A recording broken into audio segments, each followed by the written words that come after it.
Hello everyone, welcome back to new video. So guys, अभी हम हैं नियाम कैंपस में और ये हमारे सीरीज़ का 4th एपिसोड होने वाला है। तो अभी मैं कैंपस आया हुआ था, तो हमारे साथ हैं एसएम के स्टूडेंट नितिन, युवराज और जेरमी। तो इनसे हम बात करेंगे नए कोर्स के बारे में। पूरी जानकारी आपको मिलने वाली है क्योंकि एबीएम को मैंने पॉडकास्ट चैनल पर डाल दिया है, आप जाके देख सकते हैं। एसएम के बारे में कुछ लोगों ने बोला था कि हमें उसके बारे में डिटेल्स बताइए, क्योंकि यहाँ पे कुछ सीटें हैं जो अभी नया कोर्स स्टार्ट हुआ है उसके बारे में। ठीक है, तो कैसा एडमिशन वगैरह मिल रहा है एसएम के लिए और कितनी नंबर ऑफ सीटें हैं, क्या फ़ीस है और प्लेसमेंट वगैरह कितना जा रहा है। अभी फर्स्ट बैच चल रही है तो अभी पैकेजेस आपको पता नहीं चलेंगे, लेकिन कैसा करिकुलम है, कैसा माहौल है, बाकी फैसिलिटीज़ वगैरह कैसी हैं, वो सब चीज़ों की जानकारी मिलेगी। तो सबसे पहले थोड़ा सा शॉर्ट इंट्रोडक्शन आपका जानना चाहेंगे और इसमें साथ में आप बताइए कि यूजी का कौन सा बैकग्राउंड था, कैट के कितने परसेंटाइल पे आपको नियाम का एसएम का जो ब्रांच है वो मिला। Hello everyone, to all the viewers and welcome Vimal sir to campus of CCS NIAM. मेरा नाम युवराज सिंह है और अंडर ग्रेजुएशन में मैंने बीएससी ऑनर्स एग्रीकल्चर किया था और करंटली मैं पीजी डिप्लोमा इन सस्टेनेबिलिटी में इनरोल्ड हूँ, जो नियाम का न्यूली लॉन्च्ड कोर्स है जो 2025 में स्टार्ट हुआ था और ये फर्स्ट ही बैच है। कैट में मेरा परसेंटाइल 75 था और कैट के थ्रू ही मेरा एडमिशन इस कोर्स में हुआ है। इसके अलावा मैं जयपुर का ही हूँ, Rajasthan. Greetings to all. My name is Jeremy John Thomas and I natively am from Kerala. I hold a bachelor's degree in agriculture from Allahabad Agriculture Institute and I am currently enrolled and I am pursuing my MBA in Sustainability Management from NIAM Jaipur. And मेरा selection इसमें CAT से through हुआ है। Greetings everyone, मेरा नाम नितिन है। मैं बिहार से आता हूँ और मेरा थोड़ा मिक्स बैकग्राउंड है। मैंने मर्चेंट नेवी में काम कर रखा है और उसके बाद फिर मैंने बीएससी किया है physics chemistry mathematics as a general. उसके बाद फिर मैंने कैट और सीमेट दिया, जिसमें कैट में मेरे 80 परसेंटाइल थे और उसके बाद अभी फ़िलहाल नियाम में हूँ और फर्स्ट ईयर हमारा कंप्लीट होने वाला है। Okay, great. तो नितिन, आपकी बैकग्राउंड जो आपने बताया काफ़ी इंटरेस्टिंग है। मर्चेंट नेवी से डायरेक्टली आप पीजीडीएम एसएम कर रहे हैं, सस्टेनेबिलिटी मैनेजमेंट। तो ये शिफ्ट कैसे आया? लाइक बीएससी आपका दूसरे में है, आपने बताया कि एग्रीकल्चर में भी नहीं है, तो इसका मतलब है कि एसएम के लिए सारे बच्चे एलिजिबल हैं थोड़ा? हाँ, एसएम के लिए आपके पास स्पेसिफिकली एग्रीकल्चर का बैकग्राउंड नहीं होना चाहिए, बट क्योंकि कॉलेज एग्रीकल्चर की है तो थोड़ा प्रेफरेंस मिलता है। अदरवाइज़ हमारे पास मिक्स्ड हैं, जैसे आईआईटी मुंबई के भी बच्चे हैं। अच्छा। और सप्लाई चेन के भी हैं और बीएससी एमएससी बॉटनी के भी हैं। तो ऐसा मिक्स है। अगर आपका मिक्स बैकग्राउंड है, मतलब आपने नॉन एग्रीकल्चर भी कर रखा है, तो आपके हाई चांसेस रहते हैं आप एसएम में इनरोल हो सकते हो। ओके, तो ये इंटरेस्ट कैसी जगह लगे है आपका मर्चेंट नेवी से डायरेक्टली एसएम में आना? सर एक्चुअली मैं करियर में एडवांस, मतलब कि मर्चेंट नेवी में जब था, no doubt it's a very reputed and stable job था, but the thing is I was looking to switch my career. वहाँ से ये था कि कुछ एकेडमिक वाइज कुछ एक्सपेंड करते हैं अपना नॉलेज, तो फिर through out my colleagues and all, तो उसमें सस्टेनेबिलिटी मैनेजमेंट का जो कोर्स है फिलहाल वो इंडिया में थोड़ा नीच लेवल पे है, बट इसकी जो एक्सपेंशन है आने वाले टाइम में वो no doubt more than $1 billion की इकोनॉमी होने वाली है। तो और क्योंकि मेरा इंटरेस्ट स्टार्टिंग से था कि कुछ ऐसा किया जाए जिसमें आपका बिजनेस भी हो और एक थोड़ा सोशल रिस्पॉन्सिबिलिटी भी कवर हो जाए। तो ऐसा कोर्स है कि जिसमें आपको दोनों को बैलेंस लेके आप चल सकते हो और स्कोप भी अच्छा है। तो और मेरे को स्विच भी करना था, ये तीनों चीज़ें सेट हो गई और लकीली मेरे को ऐसे मिल गया नियाम का।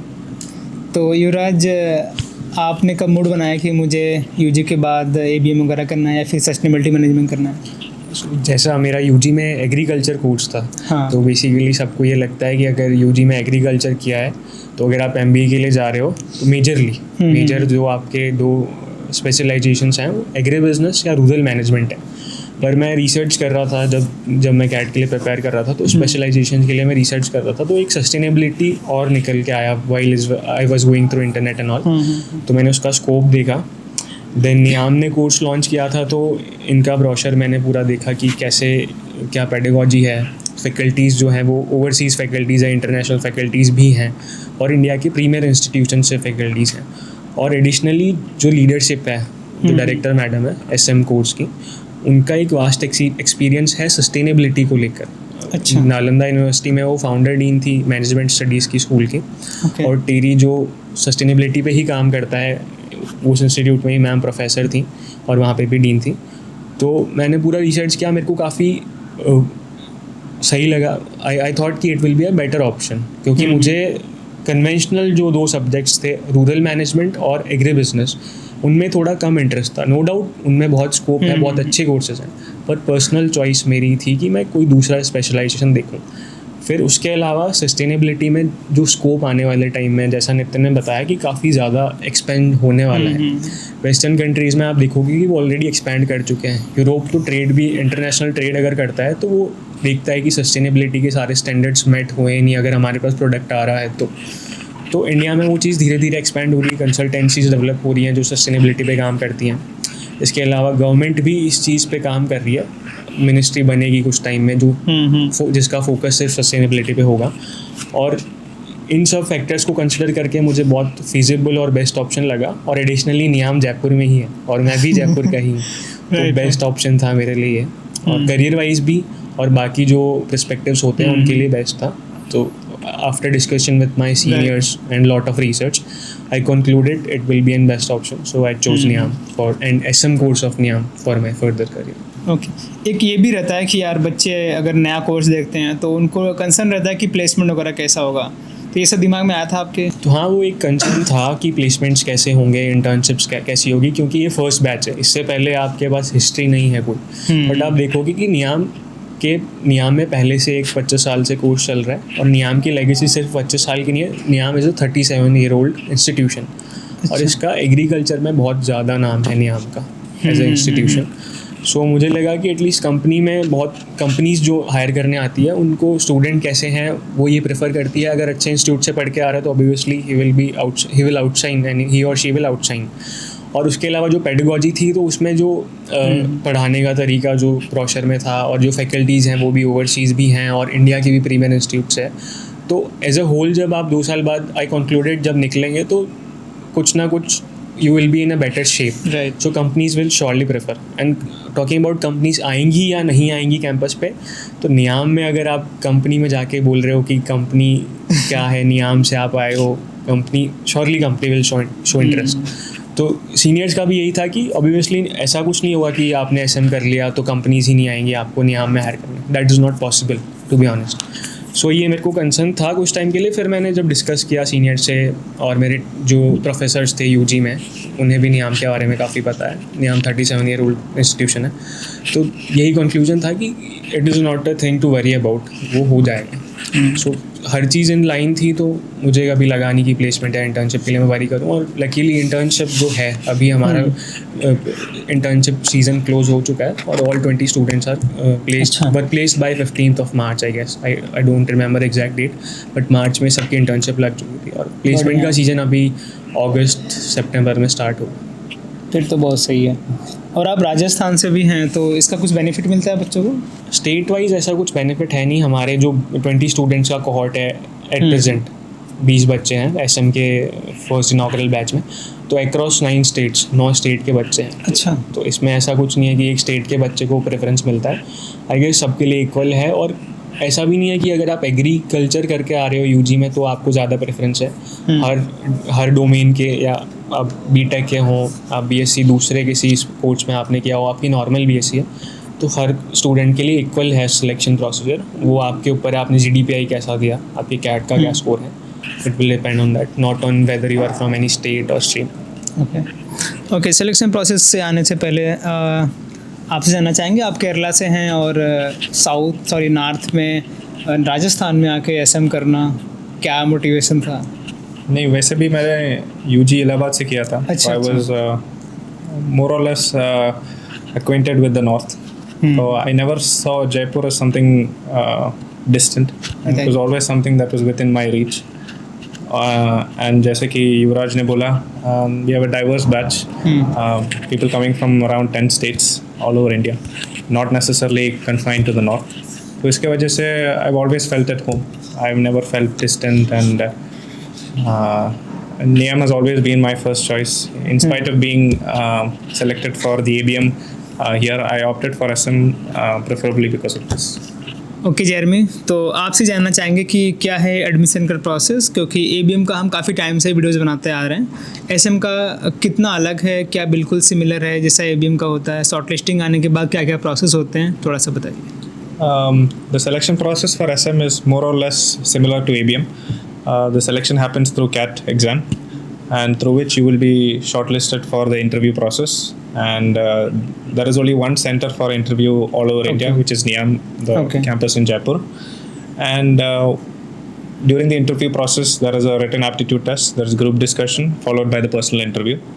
And after all these processes, you would be, if you were to perform well, you would be selected into the course, and the results would be out by May last week. तो जो Jeremy ने बताया उसके अलावा additionally MAT और XAT भी SM sustainability management course के लिए एक्सेप्टेड हैं, स्पोर्ट्स जैट और मैट के अलॉन्ग विद कैट। इसके अलावा applications I think second week of March से स्टार्ट हो जाती है और वो एंड ऑफ अप्रैल तक जाती है। फिर एंड ऑफ अप्रैल या फर्स्ट वीक ऑफ मे में शॉर्ट लिस्ट आ जाती है, the students who will be called for interview and all, GDPI वैट। फिर मई में ही GDPI वैट होता है और I think by last week of June results आ जाते हैं कि स्टूडेंट्स कौन कौन सेलेक्टेड है। फाइनली फर्स्ट लिस्ट आ जाती है। सिर्फ एक ही लिस्ट आती है? नहीं, अगर लिस्ट मूव करती है तो आती है। लास्ट ईयर 2 लिस्ट आई थी। 2 लिस्ट आई थी, ठीक है। फिर थोड़ा GDPI एक्सपीरियंस पे ही आते हैं कि SM का कैसा पूरा रहता है। कैंपस में ही आपको बुलाया जाता है GDPI के लिए, वैट के लिए, तो टॉपिक क्या थे आप तीनों जन जानना चाहूँगा, और तीनों जन क्या क्या एक्सपीरियंस कैसे रहते हैं? अगर आपने किसी और कॉलेज का आपने दिया था, कितना डिफ़र होता है उससे, थोड़ा सा बताइए। GDPI एक्सपीरियंस ऐसा था कि by last week of April calls आ गए थे कि आपका इंटरव्यू डेट रिलीज़ हो गई थी। तो मेरा इंटरव्यू 2 ऑफ मे को था, एज पर आई रिमेंबर। अच्छा। और तो लास्ट वीक ऑफ मे को मेल आ गया था कि you are been called for this interview for SM batch. So stay के लिए नियाम में स्टे अलाउड है। हॉस्टल जो थे उनमें स्टूडेंट्स के लिए स्टे अरेंज थे along with mess and all. Food भी अरेंज था। तो 2 ऑफ मे को अराउंड 9-10 AM पे रिपोर्टिंग थी in campus, main building of NIAM, जहाँ पे डॉक्यूमेंट वेरिफिकेशन से स्टार्ट हुई थी चीज़ें। Then we were briefed about कि SM का कोर्स क्या है, क्योंकि नया था, स्टूडेंट्स पहली बार आए थे, तो पूरा ब्रीफ था कि कैसे कोर्स स्टार्ट होगा, कैसे आपकी चीज़ें चलेंगी, क्या पेडागोजी है, क्या आपके करियर स्कोप हो सकते हैं, वो सब था। देन वी स्टार्टेड विथ वैट, रिटन एप्टीट्यूड टेस्ट। उसका टॉपिक एग्री के अराउंड ही रिवॉल्व कर रहा था। एग्री पे ही कुछ टॉपिक था, I don't exactly remember the topic. फिर वैट हुआ, उसके बाद में वैट लास्टेड फॉर 15 मिनट्स। 15 मिनट्स में आपको वैट पूरा लिख के सबमिट करना होता है। अगर आप पूरा नहीं लिख पाते तो हाफ रिटन ही सबमिट होता है। तो उसका कुछ वर्ड लिमिट रहता है? हाँ, 250 वर्ड्स। अच्छा, 250 वर्ड्स इन 15 मिनट्स। उसके बाद में ब्रेक के बाद में हमारा GD था, ग्रुप डिस्कशन, जिसमें we were sitting in a round table, around 8 students were sitting on in 1 GD and same 15 minutes थे। उसमें टॉपिक था traditional farming versus natural farming. PI में पर्सनल इंटरव्यू में 3 पैनलिस्ट थे and my interview lasted for I guess 10 minutes approximately. और additionally मैं ये mention करना चाहता हूँ कि अगर GDPI वैट में I faced a bit of difficulty, क्योंकि आई वॉज न्यू, मैंने पहली बार कैट दिया था, पहली बार मैं GDPI वैट के लिए अपेयर होने जा रहा था। तो एग्रो अकेडमी, जो फॉर्चुनेटली आज मैं आपके सामने ही बैठा हूँ, एग्रो अकेडमी का एक कोर्स लॉन्च हुआ था फॉर GDPI प्रिपरेशन, जिसमें ऑल ओवर इंडिया अच्छे भी स्कूल्स के जो स्टूडेंट्स ऑलरेडी जो सीनियर्स कह सकता हूँ मैं, वो इनरोल्ड थे, IM से या नियाम से भी थे, तो उनकी गाइडेंस थी। उसके अलावा जो ऑलरेडी इंडस्ट्री में काम कर रहे हैं, जो MBA कर चुके, वो भी एज अ गाइडेंस के लिए एज अ फैकल्टी वो थे। तो उस कोर्स ने काफ़ी हेल्प किया। एक रियल टाइम सिमुलेशन मिला मुझे कि क्या टॉपिक्स होंगे, कैसे इंटरव्यू प्रोसेस चलेगा, तो वो हर चीज़ वो, और उसके एडिशनली कनेक्शन भी बने कि मैं जब भी स्कूल में इंटरव्यू देने गया, नियाम में गया या वैमनीकॉम गया या अदर किसी कॉलेज में गया, तो वहाँ पे सेम ही बच्चे थे जो हम एग्रो अकेडमी से प्रिपेयर कर रहे थे। तो एक सेंस ऑफ फैमिलियरिटी थी, तो ज़्यादा जिससे स्ट्रेस या हम कहते हैं कि घबराहट होती है कि हम GDPI के लिए पहली बार जा रहे हैं, वैसा कुछ नहीं था, काफ़ी ईजी हो गया था। 1.5-2 महीने मैंने प्रिपेयर किया एग्रो अकेडमी की हेल्प से, तो काफ़ी at the day of interview काफ़ी ईजी था, ईजी गोइंग था, काफ़ी हेल्पफुल था। राइट। इसके अलावा भी अभी भी हमने प्रोग्राम रनिंग में है। अगर जो बच्चे शॉर्ट लिस्ट होते हैं, आपको अगर कोई भी प्रॉब्लम आ रही है अगर आप उतने अच्छे से फेस नहीं कर पा रहे पैनल को तो आप ज्वाइन कर सकते हैं, आपको लिंक मिल जाएगा डिस्क्रिप्शन में। उसके बाद जानना चाहेंगे आपका एक्सपीरियंस कैसा रहा पूरा। सर सेम जो टॉपिक्स थे, रिलेटेड टॉपिक्स मैं कहना चाहूँगा जो रिसेंट डेवलपमेंट हुए हैं जीके आप रिफ़र करोगे तो कुछ सस्टेनेबिलिटी में कुछ रिसेंट डेवलपमेंट या फार्मिंग में, एग्रीकल्चर में कुछ रिसेंट डेवलपमेंट होंगे, तो वो टॉपिक हो सकते हैं आपसे पूछे जा सकते हैं, बीट बी PI पर्सनल इंटरव्यू में या फिर आपका वैट में।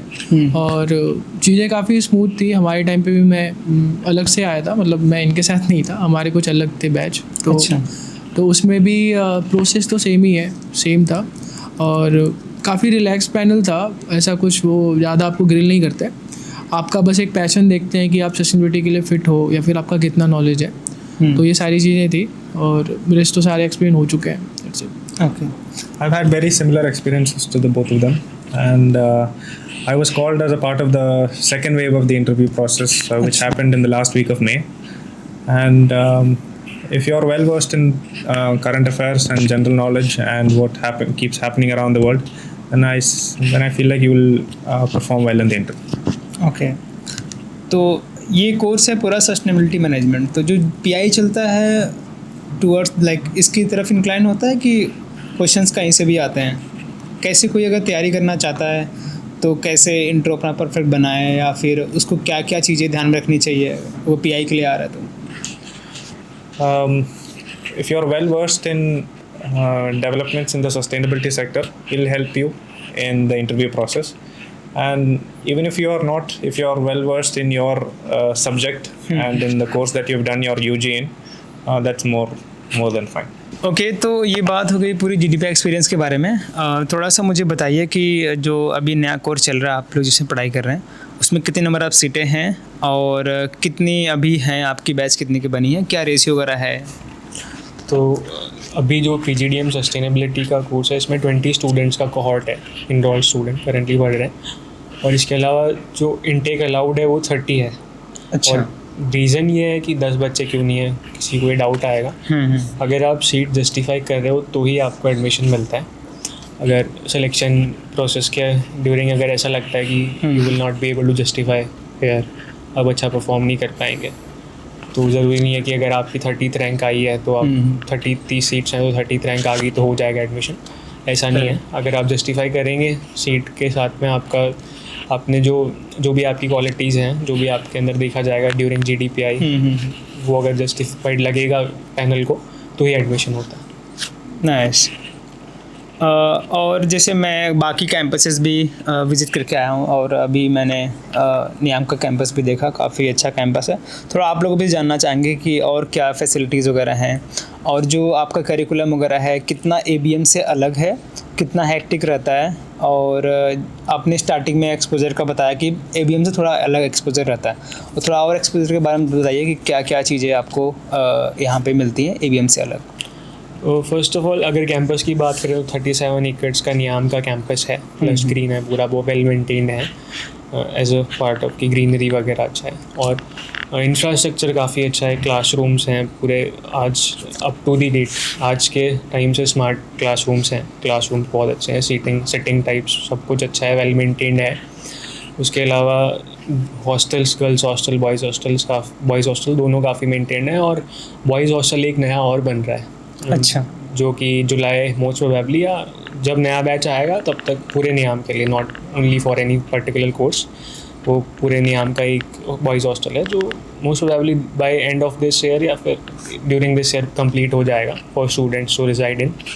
मेस के खाने की बात करें वो भी इंफ्रास्ट्रक्चर में आएगा, तो काफ़ी अच्छा है मेस का खाना। स्टूडेंट्स के रिव्यूज़ सही हैं, ऐसा कुछ नहीं है कि खाने में कुछ इशू आ रहा है या बार बार कंप्लेन करनी पड़ती है, ऐसा कुछ भी नहीं है। ऑडिटोरियम है काफ़ी ज़्यादा कैपेसिटी का, और उसका रिनोवेशन रेगुलर टाइम से होता रहता है, तो ऐसा कुछ नहीं है कि ऑडिटोरियम ख़राब है या कुछ, सब कुछ अच्छा है। इसके अलावा कॉन्फ्रेंस रूम भी है, वो भी वेल मेंटेन्ड है। गेस्ट हाउस है, फॉर VIP गेस्ट हाउस अलग है और एक नॉर्मल गेस्ट हाउस है, तो वहाँ की सर्विसेज अगर कोई पेरेंट्स आते हैं तो उनको स्टे के लिए मिल जाता है, तो काफ़ी अच्छा है दोनों गेस्ट हाउस का। और करिकुलम थोड़ा सा बताइए। करिकुलम की बात करें तो हमारा करिकुलम ऐसा है कि फर्स्ट सेकंड सेमेस्टर में सस्टेनेबिलिटी अराउंड जो कोर्सेज चलते हैं वो हैं, उसमें फैकल्टीज़ कुछ इंटरनेशनल फैकल्टीज़ है जो बाहर से आती है, कुछ इंडिया के प्रीमियर इंस्टीट्यूट से आती हैं जैसे IITs, IIM अहमदाबाद ऐसे करके, और भी जो बाकी अच्छे भी स्कूल्स हैं। जो हमारा 3rd सेमेस्टर है वो काफ़ी इंपॉर्टेंट है क्योंकि उसमें एक सब्जेक्ट चॉइस दी जाती है कि अच्छा। आपको 20 अप्रॉक्स या 15 to 20 सब्जेक्ट्स दिए जाते हैं, उनमें से आपको 8 से 10 चूज़ करने रहते हैं एज़ पर योर कन्वीनियंस कि आप अपना फ्यूचर कौन सी डोमेन में देखते हो। अगर मैं सस्टेनेबिलिटी में हूँ तो ज़रूरी नहीं है कि मुझे सस्टेनेबिलिटी रिपोर्टिंग में ही जाना है, मैं ऑपरेशंस में भी जाना पसंद कर सकता हूँ कि मुझे सस्टेनेबल सप्लाई चेन में जाना है, या मैं ये भी पसंद कर सकता हूँ कि मुझे डेवलपमेंट सेक्टर में जाना है, CSR प्रोफेशनल बनना है। तो उस अकॉर्डिंग आप अपना सब्जेक्ट पूल चूज़ करके उस अकॉर्डिंग आप अपना पूरा 3rd सेमेस्टर डेडिकेटेडली पढ़ सकते हो। और 4th सेमेस्टर जो है वो मेजर प्रोजेक्ट के लिए डेडिकेटेड है। अच्छा। वो 6 मंथ्स का होता है, तो आप वही जस्ट लाइक समर इंटर्नशिप है। मेजर प्रोजेक्ट जो 6 मंथ का है उसमें आप अपना फाइनल शेपिंग दे सकते हो कि मुझे इस डोमेन में जाना है, तो मैंने जो 3rd सेमेस्टर में पढ़ा वो मैं अप्लाई कर सकूँ, और फिर फर्दर फाइनल प्लेसमेंट्स भी आप जो इंटरेस्ट का आपका डोमेन है उसमें आप ले सकते हो प्लेसमेंट्स। तो अभी तो हम प्लेसमेंट के बारे में बात नहीं करते क्योंकि आप लोगों का प्लेसमेंट हुआ नहीं है और फर्स्ट बैच ही चल रही है, तो थोड़ा सा और क्या एक्सपोजर वगैरह मिल रहे हैं, और जो करिकुलम डिज़ाइन किया गया कितना हेक्टिक है बच्चों के लिए?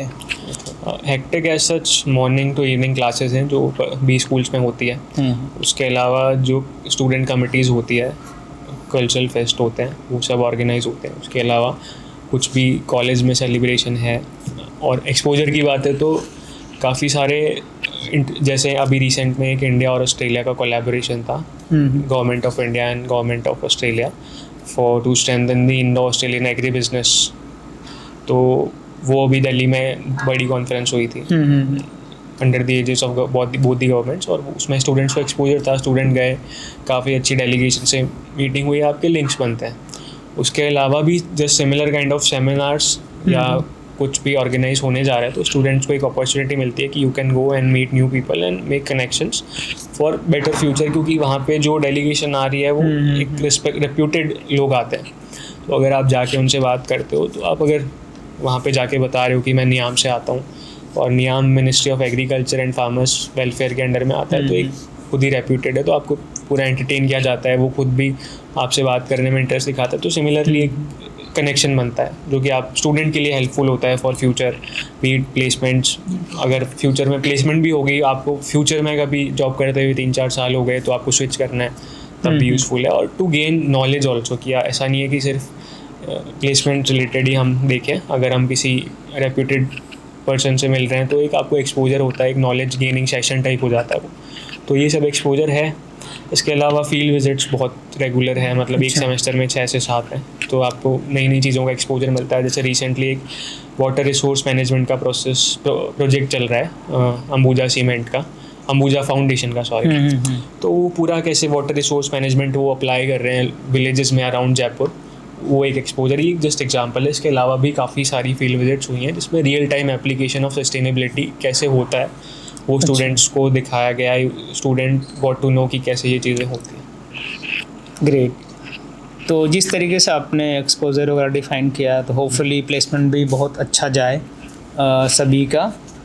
उसके अलावा अभी मेन फाइनल क्वेश्चन यही रहता है कि प्लेसमेंट वगैरह एक्सपोजर क्या है, इंटर्नशिप के बारे में आपने बता ही दिया। तो अभी बैच इसके लिए नेक्स्ट बैच बनने वाली है, आपके जूनियर्स जो आएंगे उनके लिए एडमिशन चालू है अभी? हाँ सर, एडमिशन अभी चालू है और डेट भी एक्सटेंड किया गया है। आई थिंक 25 जून तक एक्सटेंड किया गया है, तो अभी तो चालू है सर। तो कैट जेट दोनों बच्चे अप्लाई कर सकते हैं? हाँ, कैट जेट और एक मैट का एग्ज़ाम होता है, वो भी दे सकते हैं। और अगर किसी ने कैट और जेट मिस कर दिया है तो मैट का रजिस्ट्रेशन अभी ओपन है, तो उनके थ्रू भी ले सकता है। ओके युवराज, आई थिंक हमने बहुत सारे क्वेश्चंस कवर कर लिए।